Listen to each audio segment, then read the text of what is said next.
The information in this podcast is for entertainment purposes only. Consult your healthcare provider for proper care regarding your specific situation. Welcome to Rattle Nurses, the podcast that's here to shake things up when it comes to pregnancy, breastfeeding, and postpartum care. Hosted by two experienced nurses, we're bringing you real talk, expert advice, and a whole lot of laughs as we navigate the wild world of newborn care. Whether you're a first-time parent or adding another little one to the mix, we've got the tips, stories, and answers you need to make this journey a little easier and a lot more fun. So grab your coffee, even if it's cold, get comfy, and let's dive in.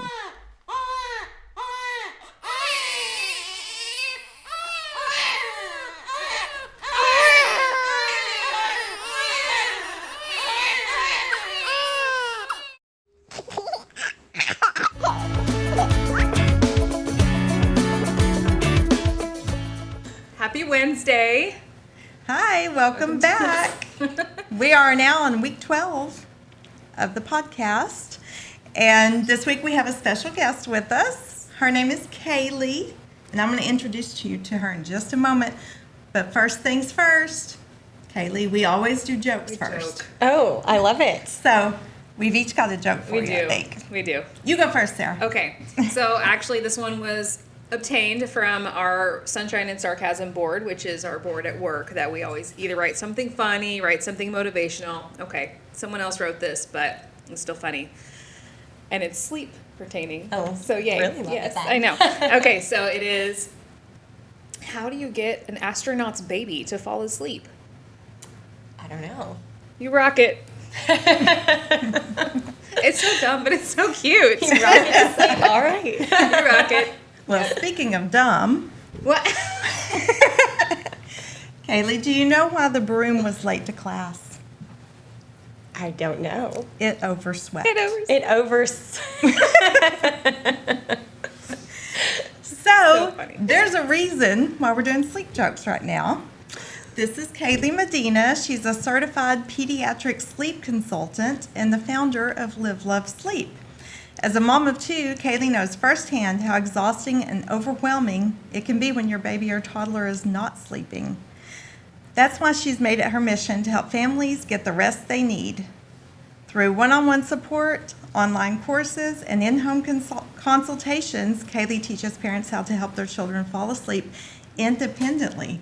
What a concept. Kaley teaches parents how to help their children fall asleep independently, sleep through the night, and take restorative naps without leaving them alone to cry it out. She's been featured on NBC, CBS, Forbes, Yahoo, and more, and has been voted the the best pediatric sleep consultant in North Texas for 6 years in a row. It's amazing. Yes. Kaley, I we're know. so glad that you're here. I am so excited to be here and share amazing tips with all the Yay. sleep-deprived parents Yes, out I there. was going to say, that is probably one of my favorite hobbies, as I'm sure it's a lot of favorite hobbies, sleeping, naps. So what prompted you to start this particular career? It is because of my own experience with my daughter. I'm sure, we've talked about it before. So many parents out there, like me, prepared everything for birth. I had my method that I was going in to deliver my little girl, and then she came into the world and they handed her to me and said, "You can't bring her back." And I remember laughing, like, why would they say that? And a few weeks later, I was like, I understand. Now I get it. I understand everything. That's funny. That is really, something we really often get it. say with our discharge instructions. No returns, no exchanges. It's so true because sleep deprivation is no joke. I remember hearing when I was pregnant, sleep now because when the baby comes, you're not going to get any sleep. And I remember thinking, I had my nights in my 20s where I stayed out all night. I got this. I got this.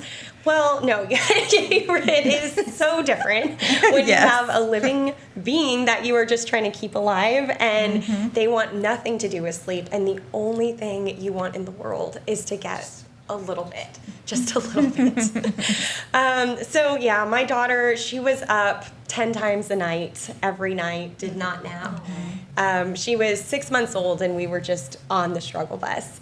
And I really thought that sleep training meant that you just had to leave your kid alone, close the door, and say, see you in the morning, figure it out. Yeah, the cried out. Yeah. The cried out method. And that is a very effective method. And a lot of parents do swear by it, but it's just not something that everybody's comfortable with. No, a lot of people are not comfortable with it these days. And that's why it's so amazing to me that this particular service, your particular service exists. Yes. Because of that. Because I mean, it's very common. People are like, I want to sleep, but I don't want to leave my kid alone to cry. I mean, it breaks everybody's heart, especially maternal.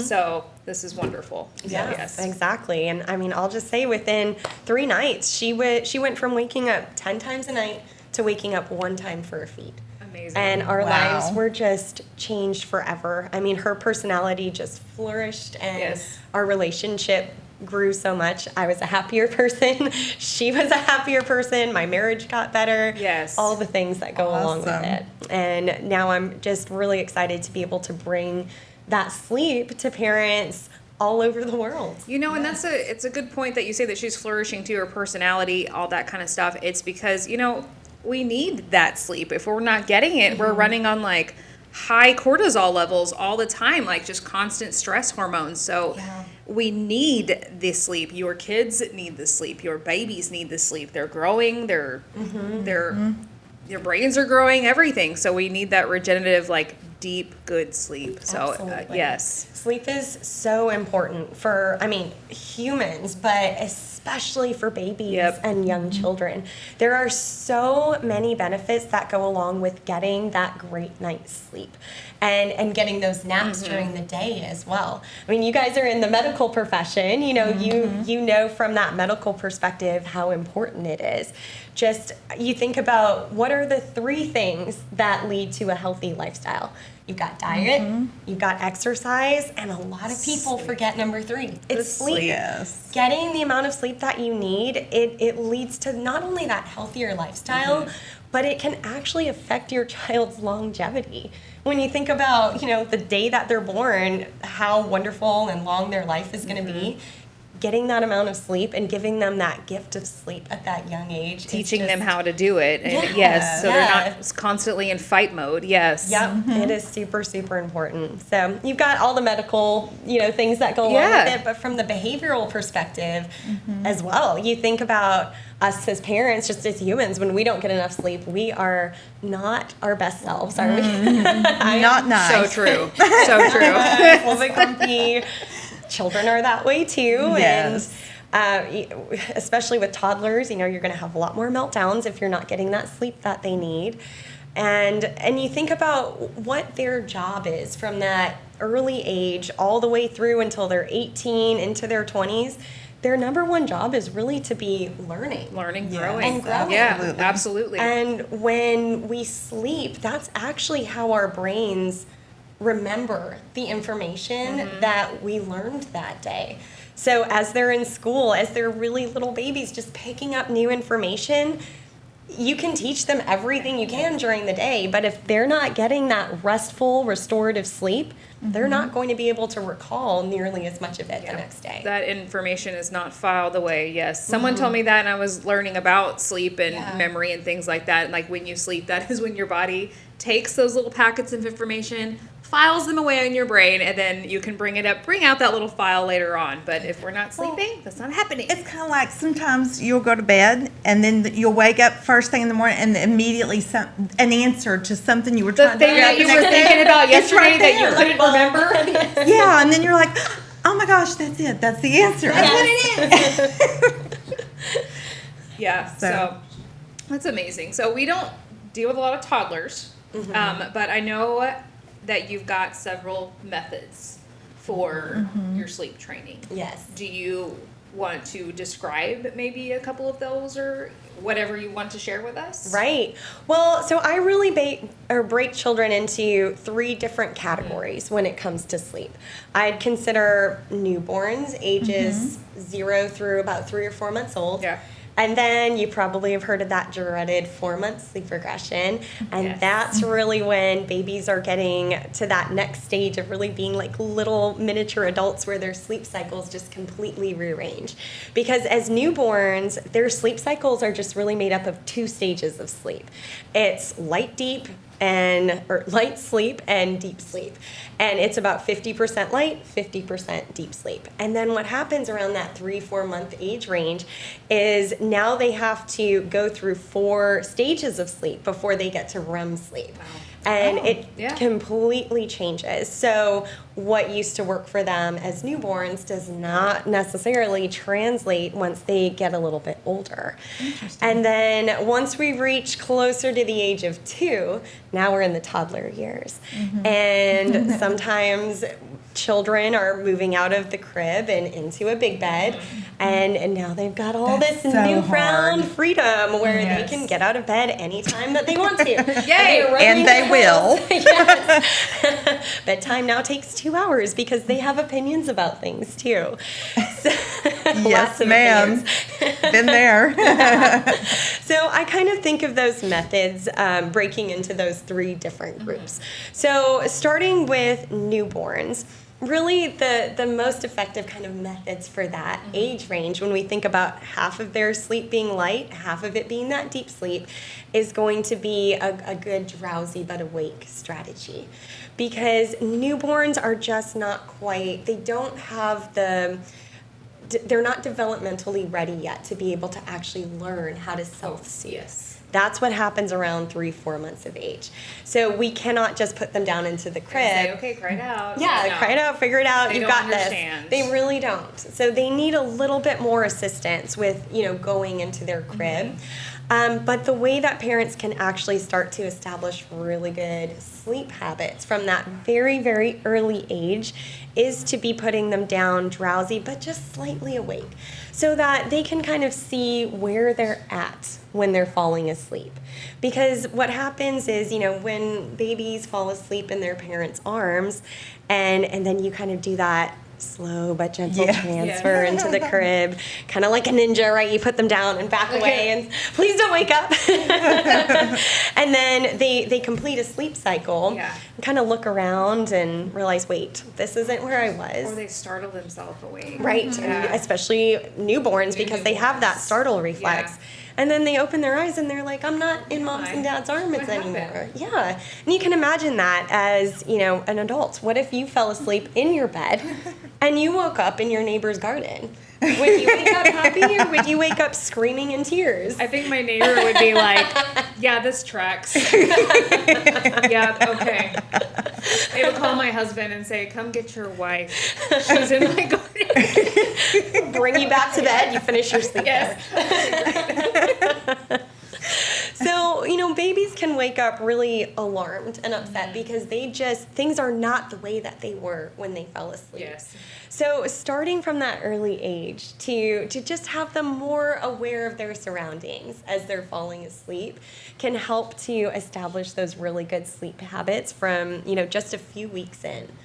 Now, once we reach that older age, around 4 to 21 months, now babies do have the ability to learn how to self-soothe, and they are so much more aware of their surroundings. Yes. So once we reach that age range, it's actually really important to start putting them down into their cribs wide awake, not drowsy at all anymore, but wide awake.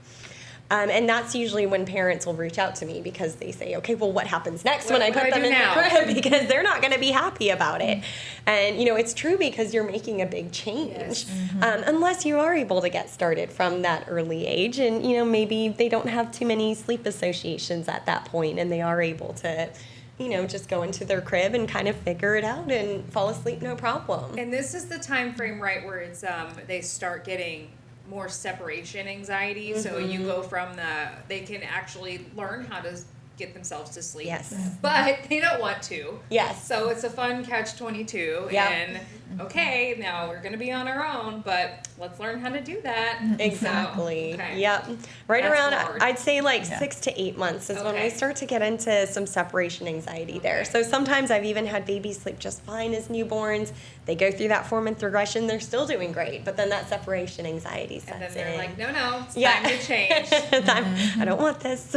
So sometimes learning this sort of, how to sleep Yeah. is a multimodal, like different, do you have to use like different strategies, different techniques for the different phases? Yes, Of absolutely. Infancy and childhood? Yes, Okay. what works for one age is not going to work for another That age. makes sense. And then within that age range, child's personality Yes. can differ significantly as well, right? You have some babies who are just really sensitive. You know, they're more sensitive to noise, to light, to Yes. and they might just they might be very clingy and have that separation anxiety. Whereas you might have another baby who is very independent, and Chill, just- whatever. Yes. Sure.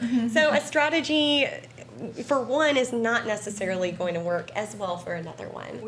I've had a lot of moms like that where they'll be like, okay, this baby sleeps. My last one didn't sleep at all, and I don't know what to do with this one. Yeah. Like, they're sleeping. I'm like, Yes. well, enjoy it while you can. Right. Number one. Number two, yes, put them back in the crib. Right, exactly.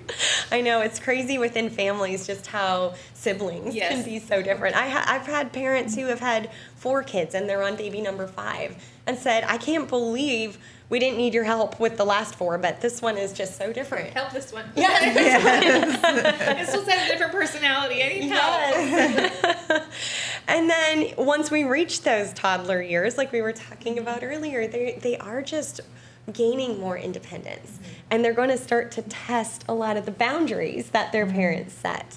So this is when we can start to get into that slippery slope where they're asking for one more glass of water. Oh, yes. One more Oh, kiss. yeah. Let me go kiss my little brother goodnight. Exactly. Read I'm one more hungry. page. Yes. Just one more page. Yes. One more book. Yep. And I don't then have kids, but my nieces and nephews You do that know. to me. You've Yes. experienced Yes. it. One more book. Yes. No. And like you said, when they're entering that stage is typically when a lot of people are having, bringing home a newborn. So you're I was dealing gonna with say both. yes. Then you have the new kiddos coming in after we're learning how to do the sleep training with the toddlers. Yes. Yes. So with toddlers, it's all about just firming up those boundaries and setting some really clear guidelines on what those expectations are Yes. when the lights go off or as we're doing that bedtime routine, so that once, beautiful 20-30 minute bedtime routine doesn't turn into a 2-hour chaotic disaster every night. Yes.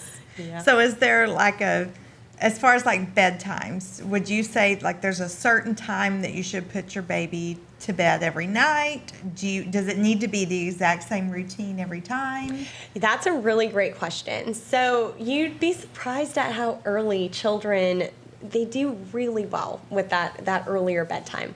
Somewhere between 6:30 to 8 o'clock is actually when most children's natural circadian rhythm just has them ready for sleep. Okay. So it's really great because it prevents them from getting overtired, which can lead to those meltdowns at bedtime.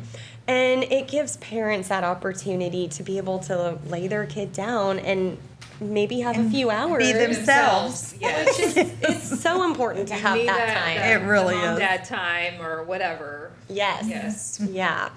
And then in terms of routines, children thrive on routine. They really do. And creating a really good bedtime routine is such a great way to set the stage and get their mind and body prepared for sleep.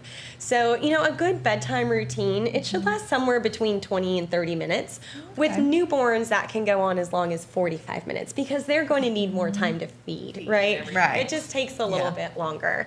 So, with newborns, when they're old enough, we can start to give them a bath. A bath is such a great thing to have in their bedtime routine because it is just such a significantly different activity than what goes on in a child's day. It is. It's that great signal and cue that says, hey, we're starting something different for the day. And I know that at the end of this routine, I'm going to be going into my crib or my bed, and they can start to, prepare for that. And then after the bath, we can go into their room, get them dressed, and with babies under a year, that's when you can offer them, their last feed of the night to make sure that their tummy is nice and full and they're going to be able to go that longest possible stretch. And, with newborns, that's okay if they're getting a little bit drowsy as they're feeding. With older babies, we really want to make sure that they're staying super, super alert as they're having that feed and not, dozing off. And the reason for that is because I really feel like that's the number one mistake that parents make with infants and babies under that 1 year mark is that we get into that feeding to sleep association. Yes. And that's a really tough one to break because, the baby kind of falls asleep. They've got the bottle or the breast in their mouth. It's their comfort. They're in their parents' arms. And then, like we talked about, they try to do that little move where they put them into the crib and they're going to be up 30 minutes later, an hour later, kind of expecting to still have the breast or bottle in their mouth. And then, mom comes back and nurses them back to sleep, and that process kind of repeats itself numerous times throughout the night. And rather than encouraging those good full feeds, we're just snacking and snoozing all night or all day. Yes. Yeah. So adding some more activities after the feed before you lay your baby down to sleep can be a really great way to break that association between feeding and sleeping. So what I like to do after that is just open up a book or two and read them a story. Introducing books at that early age can really be that great way to just have reading be a part of their everyday life as well. So just a little book or two, and then they can add like a key phrase after that, or even sing a little song as they say goodnight, and then put baby down into their crib. And with toddlers, it can really be similar steps, just we don't need that feed anymore in their bedtime routine. After a year, that's when babies are going to be big enough to be able to physically sleep through the night without needing that feed in their bedtime routine anymore. So it's going to be really similar. They can just, give their toddler a bath, move on into their room, get them dressed into their jammies, brush their teeth, read them some books. Now, with toddlers, this is where another mistake parents make is that the kids are going to be like, oh, well, you read one book. Can you read another one and another one and another one? So I recommend having 2 books. And we're only going to read 2 books in their bedtime routine, not 3, not 5 like they're requesting. Right. But giving them some choices in the bedtime routine can be a really great way to just have them be involved without overwhelming them or giving them too much power or too much say in that routine. Autonomy. Yes. And limiting those choices. So, for example, you could get 3 books from the bookshelf and say, of these 3 books, which 2 do you want to read tonight? So that they're not standing in front of 100 books for 10 minutes figuring out, well, that one looks great, that one looks good. This is the longest one. Right. Yeah, exactly. They're smart. Yes, they really are. And then after doing, 2 books or so with toddlers, what I love to do after that is just add a little bit of touch or massage into their bedtime routine because it's such a great way to help to calm and relax their body. And research has actually shown that within 40 seconds, not only the person who's receiving the touch, but also the person who's giving the touch, us as their parents, we get this oxytocin rush. I've read this. And that's love hormone, my right? favorite hormone. And it just makes us feel so good. And it's that really wonderful way for that last bonding in the bedtime routine and getting your child to feel really, happy and loved before they go down to sleep. I've read about that, something just not just for infants, but adults too. The elderly, taking care of them, it's the human touch that really, that's amazing. But routines, those don't have to be the same every single night. I totally get that. We all live lives, right? And we might be out for a late dinner one night, and that's okay. You don't have to be on a strict schedule. Kids do best with kind of sticking within 30 minutes of their regular bedtime. So if you have a 7 o'clock bedtime, I'd say 7:30 is probably the latest you want to be home and getting your kiddo down to bed. So you might bypass the bath that night, because you're just trying to limit that time so that they can get to sleep without getting overtired. Yes. Yeah. Yeah.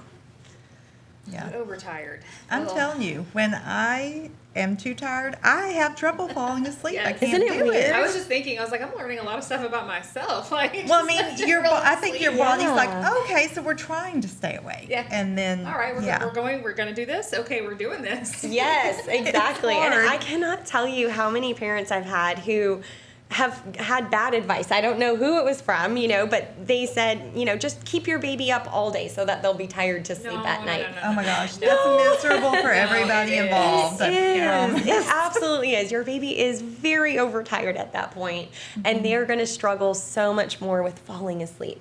Because the interesting thing about overtiredness is it kind of looks like your baby or your toddler is getting that second wind where they might become a little bit hyperactive and you're thinking, oh, they've got this, but they don't, because that overtiredness is actually going to make it a lot more challenging for them to fall asleep.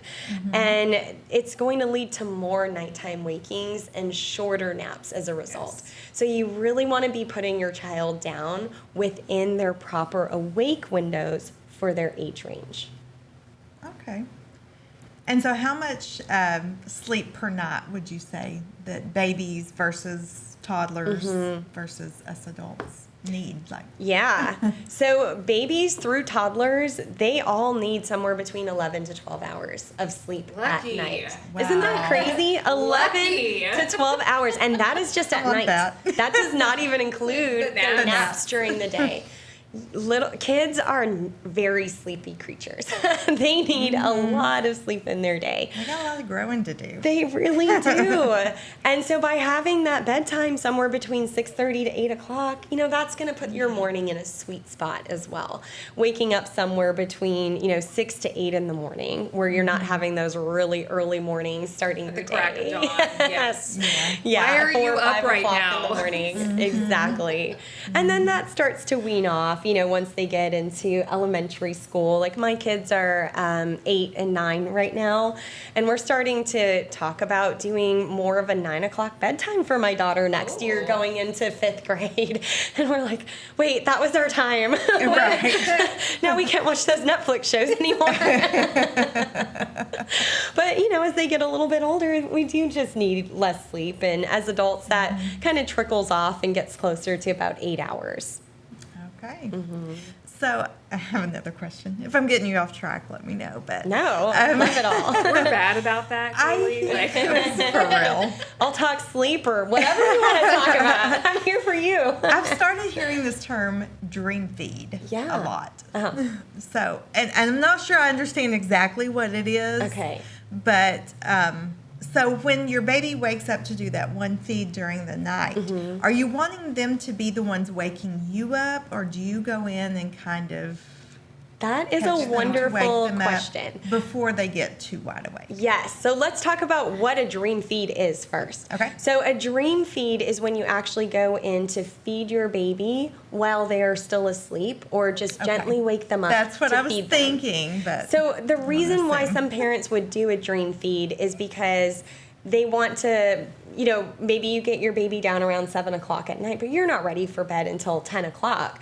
And when you have a younger baby who is waking up frequently throughout the night to have those feeds, having that 3 hours, if you go to sleep and they're awake 30 minutes later or an hour later because they need to be eating every 3 or 4 hours throughout the night, then it might just be easier for parents to say, hey, I'm just going to feed you right before I go to bed so that I know I'm at least going to get another 3 or 4 hour stretch out of you. So that's kind of the theory behind the dream feeds, is that it helps parents to be able to get those longer stretches as they go to bed as well. But when we think about, that what's actually best for babies, is not interrupting their sleep cycles too soon by waking them up to do that feed in the middle of the night. Ideally, I'd like to be able to see babies show us how long they can go. And if they can go those longer stretches, then they're showing you that I don't need to eat until 6 hours into the night or 7 hours into the night. And that can start to stretch them to actually be able to sleep through the night a lot faster than babies who have had dream feeds. Okay. But, there's nothing wrong with doing those during the newborn phase. So again, kind of between that 0 to 3 months of age, because babies are still going to be waking up pretty frequently throughout the night. They need, their tummies are just so small. They're not going to be able to sleep through the night for a while to come. When is that going to be? Every baby's kind of on their own path to get there, but my general guidance is once a baby's reached 15 pounds or 6 months of age, then they're probably going to be able to sleep through the night if they don't have any, medical issues that would require them to have a feed throughout the night. So having them be a little bit older, after that 4-month mark, that's when I really would recommend eliminating those dream feeds and sticking to more of following their cues on when they're ready to wake up so that they can go those longer stretches and eventually be ready to sleep through the night. Okay. I'd never heard of that, actually. It makes perfect sense, but never heard of dream feed. So Yeah. So what are some of those signs, like when your kiddo's kind of telling you, like, okay, I'm ready to start learning more, like I'm ready to progress? What are some of those types of signs? Like that they're ready to go longer stretches Yes. that night? Yes. Yeah, so when we have a newborn, newborns are, what they're going to do is they can usually sleep one longer stretch within a 24-hour window. So I am going to give parents of newborns some really good advice. Yes. When you think about when do you want that longest stretch of sleep, do you want it during the daytime for a 4-hour nap, or do you want it at night? I would want it at night. Ooh, I want it not. I would definitely want it at night. So during the daytime, that's going to mean that they're going to need to cap their baby's naps at about 2 hours. Even if they're wanting to sleep longer than that, we need to be filling up their tummies a lot during the day. Say, that's actually really beneficial too, because we still tell a lot of our moms who are doing strict breastfeeding as well, we want that stimulation, so that every 2 to 3 hour feed, so that's perfect. Yeah. Okay. Yeah, Sorry. and newborns, they are very sleepy people. They can really only handle somewhere between 45 minutes to about an hour and 15 minutes of being awake at one time before they are just getting really overtired at that point. So you think about being awake for about, an hour, having a 2-hour nap. We need to wake them up to make sure that we're sticking with about a 3-hour feed schedule during the day. Then when we get to nighttime, we're going to start to see that longer stretch of sleep, and that's usually going to be the first stretch of sleep for the night. So when you bring baby home, really the first 2 weeks is just all about getting to know each other, getting the feeds down, if you're nursing, making sure everything's on track there. And then after about 2 weeks, that's when you can start seeing those slightly longer stretches. So we start off at about 3 hours, and then you might see it start to stretch to like 3 hours and 15 minutes, 3.5 hours, 4 hours. And you can start to hold them to that personal best. Once they've demonstrated they can do that several times. But once they've done those longer stretches for that first stretch of the night, they're still going to be waking up every 2.5 to maybe 3.5 hours throughout the night for the remainder of the night because their tummies are still so small. So that's with newborns. And then, once we start to get a little older, they're a little bit bigger, tummy size is increasing, so they can handle more milk at a time and be able to sleep those longer stretches. You might be down to maybe 2 feeds or even 1 feed a night by the time that they're 4 or 5 months old, because they're kind of showing that, hey, I can handle 4 5-hour stretches, no problem. Got more food in my tummy, I can go longer. That's wonderful too, just because a lot of the times, and again, I always like to reinforce, if your child has specific needs, always talk to your pediatrician. But definitely, that's usually what I tell a lot of my moms upon discharge too, is like at least for the first couple of weeks, you're going to be doing the every 2 to 3 hours, 3 to 4 hours at night, wake baby up type of feeds. So this is a good segue into starting to learn the baby's habits when you want to get your sleep and feeds in. So definitely. yeah. lots of good information here. So, we have moms going home. They're trying to get their newborns in the first couple weeks. Everyone's getting to know each other. They're learning how to be moms. Babies learning how to be babies. When do you recommend, or what is your best time frame in which moms should reach out if they're at their wits' end? You know, they just want some help, or what do you think their best time is to reach out to someone like you who could help them with this? So it's never too early. Okay. That's the thing, is you don't have to wait until you're actually at your wit's end to do it, because you can start establishing those really great habits from basically 2 weeks on. Okay. You know, teaching those healthy sleep habits around 0 to 3 months, and then kind of transitioning more towards learning how to self-soothe around that 3 to 4 month age range. But if your baby's sleeping just fine and then happens to go through a regression, I will say sleep regressions tend to last about 2 weeks or so.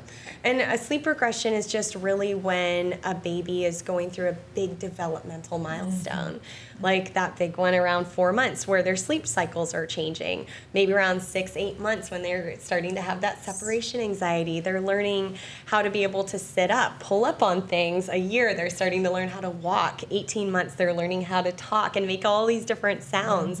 And these all lead to some regressions at night. But if sleep has been thrown off for more than 2 weeks, that's a sign that something else might be going on. I would also take a look at how your child's going to sleep and see if they have any kind of a sleep association or sleep prop that they're using to fall asleep. And a sleep association is really just anything external that they've come to rely upon in order to get to sleep. So the big ones that I really see are needing to be fed to sleep, held, rocked, like the little astronauts. You know, things like that they're really needing something from their parents in order to get to sleep. Because they're generally waking up throughout the night expecting to have that thing back to get back to sleep. So if your child's having a sleep prop and they're struggling to fall asleep, or they're waking up throughout the night, that's absolutely the right time to reach out as well. Okay. I'm glad you brought that up, because I watched one of your other podcasts and you talked about the sleep props, and I learned something from that too. So I'm glad you brought that back in. I was wanting to ask about that. So perfect. Yeah. And that's with babies, you know, toddlers, they still have sleep associations too. It kind of changes when they get older. You know, they might request that mom or dad lay in bed with them as they fall asleep. And then, you know, they sneak out after their child's asleep, and they wake up a couple hours later and then crawl into mom and dad's bed in the middle of the night and kind of need to be right next to them in order to fall asleep. So that's one that I work a lot with 2, 3, 4, 5-year-olds, you know, breaking those associations of needing mom or dad present in order to fall asleep, and giving them the skills to be able to fall asleep, you know, completely independently. And that's what's going to carry on with them as they get older for those really, really great night sleeps. Awesome. Thanks. So you have an amazing website. You do, of course, kiddos, adults. We do adults. My husband, Zeke, is actually our adult sleep coach. Cool. I love working with children. That's where my specialty is. I feel like as adults, we're just a little bit more stubborn and set in our ways. No, not at all. He is very, very wonderful. He's a pharmacist, so he's worked with adults who have, you know, issues with getting off the sleeping pills or insomnia, you know, those kinds of things as well, because as adults, a lot of us have our sleep challenges too. So you both have this especially like amazing night shift nurses. Oh my gosh, yes. Right? Night shift that's a tough one. If it makes you feel any better, even having been on day shift for like 2 or 3 years now, I still have night shift tendencies, and I'll be like, okay, it's 2 a.m. I'm gonna be awake now. Yeah, so. It takes a long time to go so away. I'm learning things about myself. Yes, right. So this is amazing. So you guys, your little power duo here. You teach lots of people for this Metroplex or across the world, wherever. Yeah. You've got a website. Do you have resources? I do, yes. So my website is livelovesleep.com. Yes, we will put that in the comments. For sure, in the comments section. And on my homepage, I have my free resource guide that you can sign up for. And I have got so many amazing things on there. You know, we talked about awake windows and how that changes by age. I've got a document that shows you if your baby is 3 months old, this is what their schedule can look like, how much awake time they can handle, and what that looks like as they get older. You know, how to manage the toddler tornado if you've got a toddler. All sorts of things for all different age groups that parents can check out with those free resources. But, you know, if you feel like you need a little bit more help, that's really exactly where I come in as well. I do one-on-one consultations where I work directly with parents, either virtually or doing in-home consultations to create customized sleep plans for their children based on their parenting style, their child's personality, so that we can go through that in detail and have some follow-up support so that they can have somebody being their cheerleader and bouncing questions and concerns off of as they go. But I also have some sleep courses as well for parents who are just don't feel like they need that one-on-one or specialized support. I've got a toddler and a baby sleep course to be able to provide every bit of information that they need to be able to get their child falling asleep without any more tears and sleeping through the night and start to take those great, great naps during the daytime too. So you've got a lot of good things for these families and Yes. parents and kiddos out there. Free resources. Free. That's freaking generous of you. But you got your free resources and your training, and you can do the one-on-one and the courses. So yes, it's amazing. Yes. Yeah, happy to help. So where did you, I know you told us the story of why you got into this, but did it already exist? Did you learn from other people that were doing it, or you just kind of developed the program as you figured out? So 10 years ago, sleep coaching was not really a thing. No. Right, I've never heard of Yeah, it. that's why this is amazing. Where were you? It didn't exist. I mean, way back when, you know, we had books to read. And when I did it with my daughter, I took an online course because that's really all that there was books or courses. Yes, I found a course out there. And then a couple months after that, they started offering a certification. And I thought, how wonderful would that have been to have been able to have some support, because I had a million questions when I was going through sleep training with my daughter. And to be able to have somebody to tell me, you know, this is the strategy that you should use based on everything that you're telling me about your child, and this is normal, or no, that's not a normal response, and this is what we should change based on that. Exactly. Yeah. So I got certified and started helping families from there, and have helped thousands of families over the last decade now get their children sleeping. That's awesome. I love it. That really is amazing, because people are not they're wanting to do more gentle learning how to sleep, and less like that when I was growing up, the cry it out method, like yes. So I mean, worked for me, but it's not going to be for everybody. So this is an amazing thing. This is an amazing, can't think of words right now. An amazing service. Thank you so much. Amazing service in which that you have. Yeah. So, yes, I love it. And it's just so nice knowing that there are alternate strategies out there if the cry it out just isn't for you.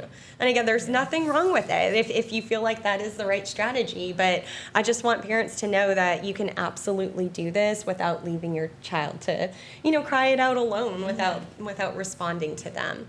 And my methods, they are what I consider to be very gentle. I don't teach the cry it out method in terms of defining crying it out as to just leaving your child there to cry without responding to them. You don't feel like a mean mom. Exactly. But, there's probably going to be some tears because we're making changes, and that's going to be met with some kind of protest. And crying is really the only way that, especially babies, know how to be able to communicate that change. But there's absolutely things that you can do to offer comfort to your your child when they're, responding with that protesting, and being present and supportive as they learn those new independent sleep skills. Well, Great. yes, so we're going to definitely put your information, your website, on our podcast, on our links and bio and things like that. Do you have any other tips or any other things that you want to share to our moms, especially the new moms? A lot of this is kind of geared toward newborn care. So any other tips, anything else you want to share? I just want you to know that you are not alone in this. There are so many parents who struggle with sleep, and it's something that we probably didn't prepare for before baby came, and that's okay. It is never too late to get your kids sleeping well. I work with children all the way up to age 8 who have struggled with sleep from day one. Wow. So it's not too late, and you're not alone. There are so many resources to be able to help your child get that sleep that they need and deserve. Perfect. Yes, we're big advocates for mental health. So yes, sleep is very important, not just for your kiddo, but for you guys out there too, you moms, dads, families. Just because you need that time for recovery, you do need that for your mental health as well. Definitely. Yeah. Okay. Any other questions, DaLayna? I can't think of anything. I think we've covered a lot. So awesome. It has been a lot. Yeah, I know. Maybe overwhelming. I know, it's great information. It's amazing information. I wish that we could get in and delve more into each of them, but so that's what your service is for. Exactly. So yes, you guys always follow, subscribe for sure, and you can contact Kaley Medina at Live, Love, Sleep if you need some help, a little extra resources.